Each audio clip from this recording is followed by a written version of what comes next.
Somewhere right now, a 28-year-old is sitting at their kitchen table, staring at a mortgage pre-approval letter, wondering if they are about to make the biggest financial mistake of their entire life. And here's the uncomfortable truth. In 2026, they might be right to wonder. The median home price in America right now sits at $429,000. The average 30-year mortgage rate is sitting between 6.3 and 6.6%. And the median family income in this country is just over $106,000 a year. Do that math, and the typical American family is now spending nearly 6 times their annual income just to buy a median-priced home. Back in 2003, that number was 4.3 times income. In 2017, it was 5.1 times income. Today, it is pushing 6. This is not a normal housing market. This is the most expensive moment in modern American history to buy a home relative to what people actually earn. So today we are going to answer the question that millions of people are quietly asking themselves right now. Is buying a house in 2026 actually one of the worst financial decisions you can make? Not from a place of fear, not from a place of hype, but from the actual math, the actual data, and the actual hidden costs that nobody puts in the brochure. By the end of this video, you will know exactly when buying makes sense, when it absolutely does not, and the one mistake that is currently draining the bank accounts of an entire generation of well-meaning, hardworking homeowners. Let's get into it. Let's start with what is actually happening in the housing market right now, because most people are operating off information that is years out of date. For most of 2025, the average 30-year fixed mortgage rate hovered around 6.7 to 6.8%. In late February of 2026, rates briefly dipped below 6% for the first time since 2022, which created a small wave of excitement. But by May, rates climbed back up past 6.5%, and as of right now, they are sitting in that 6.3 to 6.6% range. Here's why this matters more than people realize. Roughly 80% of all existing mortgages in America right now carry a rate of 6% or lower. Many of those homeowners locked in rates of 3 or 4% back in 2020 and 2021. This has created something economists call the lock-in effect. Millions of homeowners who would normally sell and move are simply refusing to, because giving up their 3% mortgage to take on a 6.5% mortgage on a new home would be financial self-sabotage. The result? Inventory stays artificially low. Low inventory keeps prices elevated. Elevated prices combined with high rates create the worst possible combination for anyone trying to buy their first home. There is also a housing shortage of approximately 1.2 million units nationwide. Builders are dealing with rising material costs, labor shortages, with nearly 300,000 unfilled construction jobs, and policy uncertainty that makes large-scale building projects feel like a gamble. Now here is the one piece of good news. Home price growth has actually slowed dramatically. The most recent data shows national home prices grew just 0.7% over the past year. That is the weakest growth since 2011, when prices were actually falling. So prices are not crashing, but they have essentially stalled out at their current, historically elevated level. What this means in plain English is this. You are not buying into a market where prices are about to drop and bail you out. You are buying into a market that is simply stuck. Expensive and stuck. Now let's talk about the story we have all been told since childhood. Renting. Your house is your biggest investment. Get on the property ladder as early as possible. This advice made enormous sense for your parents and grandparents. Someone who bought a home in 1985 for $80,000 and watched it become worth $400,000 by 2020 absolutely built generational wealth through homeownership. That story is real, and it happened to millions of people. But here is what almost nobody tells you. That story happened during a 40-year period of falling interest rates, exploding population growth in suburban areas, and home prices that were genuinely affordable relative to income when those purchases were made. The conditions that made our parents' generation wealthy through homeownership are not the same conditions that exist today.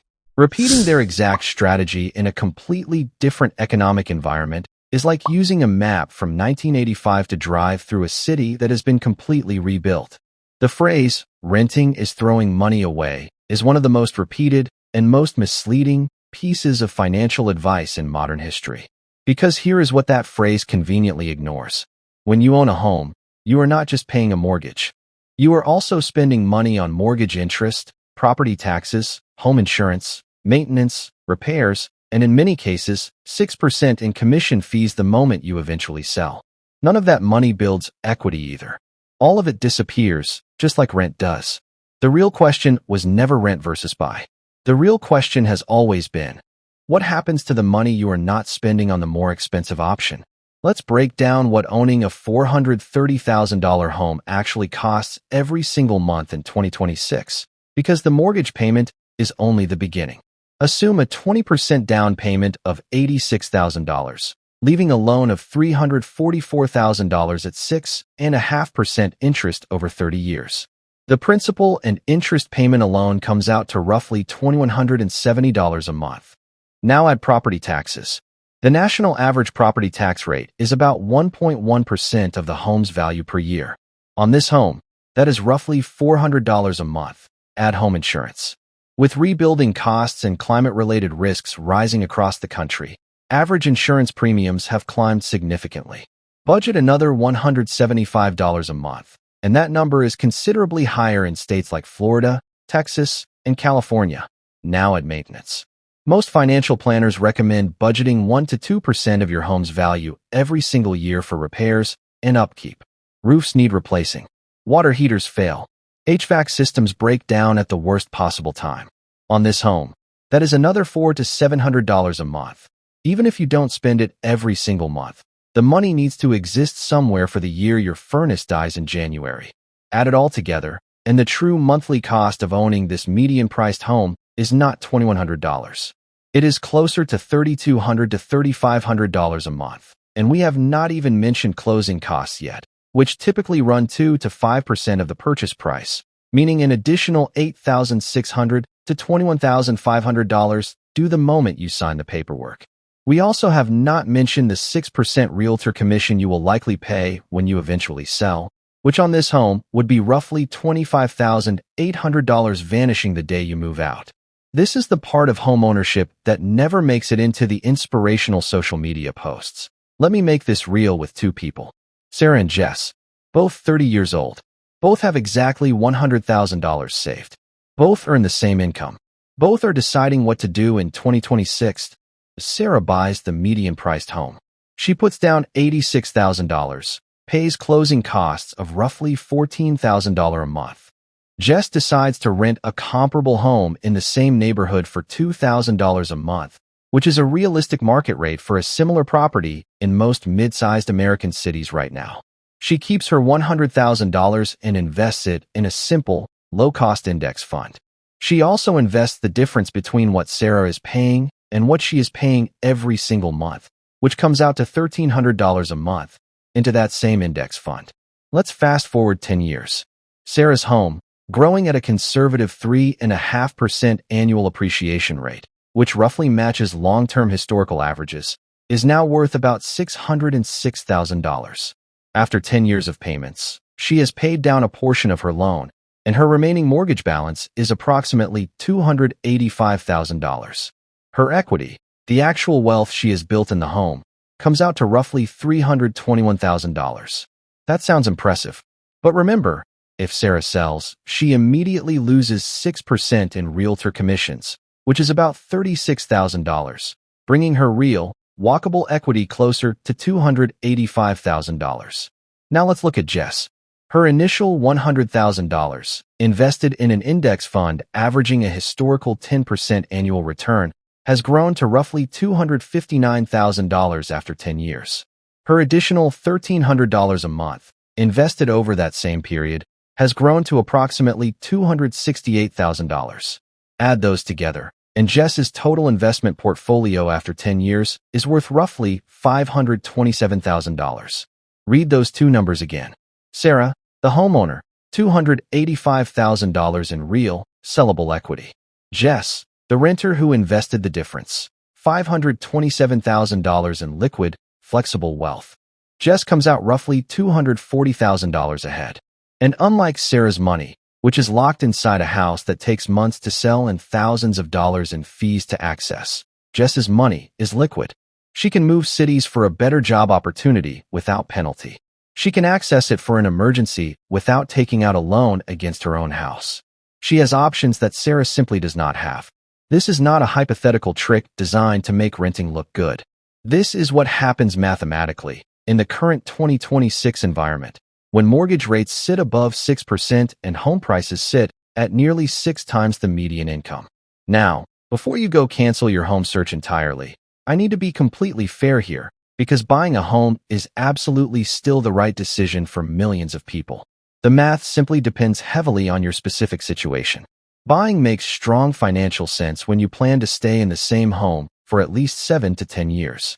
The math we just walked through assumes you are paying those massive upfront closing costs and that 6% selling commission. The longer you stay, the more those one-time costs get diluted across your years of ownership, and the more that fixed mortgage payment starts working in your favor while rent around you continues climbing every single year. Buying also makes sense if you can find a property in a market where rents are unusually high relative to purchase prices, which still exists in certain mid-sized cities and suburban areas outside the most expensive coastal metros. Buying makes sense if you have a stable, predictable income and you genuinely value the psychological security of a fixed payment that will not increase, versus a landlord who can raise your rent every single year. And buying can make sense if you are disciplined enough to actually do something productive with a paid-off mortgage later in life, using that freed-up cash flow to aggressively invest for retirement, rather than simply upgrading your lifestyle the moment the mortgage disappears. The mistake is not buying a home. The mistake is buying a home using your parents' playbook, in a market that no longer resembles the one they bought into, without ever running the actual numbers for your specific city, your specific income, and your specific timeline. Here is the part of this conversation that almost nobody wants to talk about, and it is the most important part of the entire video. Homeownership in America has become deeply tied to identity and self-worth. Buying a home is treated as the official marker of adulthood, of success, of having made it. Renting, even when it is the objectively smarter financial decision, is quietly treated as a personal failure. Something temporary, something embarrassing, something you settle for until you can finally do the real adult thing. This emotional pressure is exactly why so many people stretch themselves into a home they cannot comfortably afford, sacrificing their retirement contributions, their emergency fund, and their financial flexibility just to avoid the social discomfort of still renting at 35. But here is the truth nobody puts on a real estate billboard. A house is not an investment in the traditional sense. An investment is something you buy specifically to generate a return that you can sell at will, without it disrupting your entire life. A home is a place you live. It happens to sometimes appreciate in value. Treating your primary residence as your main wealth-building vehicle while neglecting actual investment accounts is one of the most common and most costly financial mistakes happening across this entire country right now. The healthiest mindset shift you can make is this. Your home is a lifestyle decision, not an investment decision. Make it because it genuinely improves your quality of life, your stability, your community, and your day-to-day happiness. Make your actual wealth-building decisions separately, deliberately, through consistent investing, regardless of whether you rent or own. So how do you actually make this decision for yourself, right now, in 2026? Here is the simple framework. First, calculate your true total monthly cost of owning, not just the mortgage payment. Include taxes, insurance, and at least 1% of the home's value annually for maintenance. Second, compare that number to the cost of renting a genuinely comparable home in the same neighborhood. Not a worse apartment. The same size, same location, same quality of life. Third, if owning costs significantly more than renting every month, calculate exactly what you could build if you invested that difference instead, using a realistic long-term average return of around 8 to 10%. This single calculation is the one almost nobody does, and it is the one that changes everything. Fourth, be brutally honest about your timeline. If there is any real chance you move within 5 years for a job, a relationship, or simply because you are not sure where you want to put down roots, renting protects you from the brutal cost of buying and selling within a short window. And fifth, separate the emotional decision from the financial one. It is completely fine to decide you want to own a home because of the stability, the ability to renovate, the sense of permanence it gives your family. Just make that decision with open eyes, fully aware of what it is actually costing you. Instead of being sold a fantasy that buying is automatically the smart financial move simply because that is what your parents told you. So, is buying a house in 2026 the worst financial decision you can make? For some people, in some markets, with the wrong timeline, buying right now genuinely is a financially damaging decision, one that locks up their savings, drains their cash flow, and leaves them house rich and cash poor for the next decade. But for someone with a stable income, a long time horizon, and a realistic budget who runs the actual numbers before signing anything, buying can still absolutely be the right move, financially and personally. The real danger was never homeownership itself. The real danger is making one of the largest financial decisions of your entire life based on outdated advice, social pressure, and a story your parents told you about a housing market that simply does not exist anymore. Do the math for your specific situation, not the national average, not what your friends are doing, not what looks good from the outside, your actual numbers for your actual life. Because the people who build real wealth in 2026, whether they rent or whether they buy, are the ones who make that decision deliberately, with their eyes wide open, instead of sleepwalking into the biggest purchase of their life simply because everyone told them they were supposed to. If this video helped you see the housing market differently, subscribe, because next week, we are breaking down the exact number wealthy people track obsessively that determines whether they are actually getting richer or just feeling richer. It takes 5 minutes to understand, and it will change how you look at every financial decision for the rest of your life. See you then.